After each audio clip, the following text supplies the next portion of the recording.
എനിക്ക് തോന്നുന്നത് പ്രോബബ്ലി ഇന്നായിരിക്കും ഞാൻ ഏറ്റവും ലാസ്റ്റായിട്ട് ബിഗ് ബോസ് കാണുന്ന ദിവസം. ബിക്കോസ് ഇന്ന് എവിക്റ്റ് അയക്കുന്ന ആളെന്ന് പറയുന്നത് ആര്യനാണ്. സോ ഇത്രയും നന്നായിട്ട് ഞാൻ ആര്യൻ്റെ ഫാനല്ല. ബേസിക്കലി എനിക്ക് അനീഷ് ജയിക്കണം എന്ന് തന്നെയാണ് ഞാൻ ഇവൻച്വലി ആഗ്രഹിക്കുന്നത്. പക്ഷേ ആര്യൻ എന്ന് പറഞ്ഞൊരു ആ ഒരു പെർഫെക്റ്റ് ബിഗ് ബോസ് മെറ്റീരിയലാണ്. വളരെ കൃത്യമായിട്ട് വളരെ കൃത്യമായിട്ട് കളിച്ച് സത്യം പറഞ്ഞാൽ ഇപ്പോൾ ഉള്ള 9 പേരിൽ സെക്കൻഡ് പൊസിഷനിൽ ടാസ്കിലെത്തിക്കുക. അതായത് 100 എത്രത്തോളം കള്ളത്തരവും മാനിപ്പുലേഷനും കാണിച്ചിട്ടാണ് ടോപ്പ് 1 എത്തിയതെന്നും നമുക്കറിയാം. എന്നിട്ട് ആര്യനെ പോലത്തെ ഒരാളെ ഔട്ടാക്കി കഴിഞ്ഞ ആഴ്ച ഏറ്റവും മോശമായിട്ടുണ്ടായിരുന്ന നെവിൻ സേവ്ഡ് ആയെങ്കിൽ എത്രമാത്രം PR വർക്ക് നടക്കുന്നുണ്ട് എന്നുള്ളതെന്ന് എല്ലാവരും മനസ്സിലാക്കണം.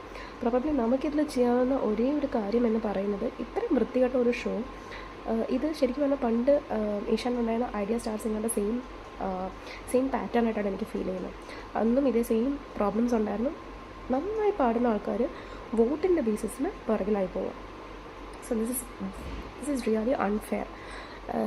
ജിസേൽ ഔട്ടായപ്പോഴും തോന്നിയ അതേ അൺഫെയർ ഫീലിംഗ്, വേദലക്ഷ്മി ഔട്ടായപ്പോഴും തോന്നിയ അതേ അൺഫെയർ ഫീലിംഗ് ആണ് ഇന്ന്. ഏറ്റവും അവിടെയിരിക്കുന്ന 100 ഓക്കെ ഇത് ജയിച്ചു. പക്ഷേ ഈ ഒരു കഴിഞ്ഞ വീക്ക് അല്ലെങ്കിൽ സാബുമാൻ, നെവിൻ ഇവരൊക്കെ എന്താണ് അവിടെ ചെയ്തുകൊണ്ടിരുന്നത്, എന്താണ് കോൺട്രിബ്യൂട്ട് ചെയ്തുകൊണ്ടിരുന്നത്? അനീഷിൻ്റെ സംസാരം അല്ലെങ്കിൽ അനീഷും ഈ പറഞ്ഞ ടിക്കറ്റ് ഫിനാലയിലൊക്കെ നന്നായി പെർഫോം ചെയ്ത ഒരാളല്ല. എന്നിട്ടും ആരെയും എങ്ങനെ ഔട്ടായി എന്നുള്ളത് സത്യമായിട്ടും മനസ്സിലാവുന്നില്ല. എനിക്ക് എല്ലാവരോടും പറയാനുള്ളത് ഫ്രം ആ സൈഡ് നമുക്ക് ചെയ്യാവുന്ന കാര്യം എന്ന് പറയുന്നത് just stop watching this bloody stupid show. അവർ തന്നെ കാണട്ടെ, അല്ലെങ്കിൽ PR ചെയ്യുന്ന ആൾക്കാർ മാത്രം കാണട്ടെ. നമ്മളെന്തിനും കാണണം? നമ്മളുടെ വോട്ട് വെറുതെ വേസ്റ്റ് ആവുന്നു, നല്ല കണ്ടസ്റ്റൻസ് വെറുതെ ഔട്ടാവുന്നു. ആൻഡ് വെറുതെ ഈ പരദൂഷണവും ഇത് കുന്നായ്മയും കുഷുമ്പ് കുന്നായ്മയുള്ളവർ മാത്രം ജയിച്ചു പോകാനാണെങ്കിൽ നമ്മൾ എന്തിനും ഈ പ്രോഗ്രാം കണ്ട് ടൈം വേസ്റ്റ് ചെയ്യണം? ആൻഡ് പേഴ്സണലി ഇത്രയും വൃത്തികെട്ട ഒരു സീസൺ ഞാൻ കണ്ടിട്ടുമില്ല.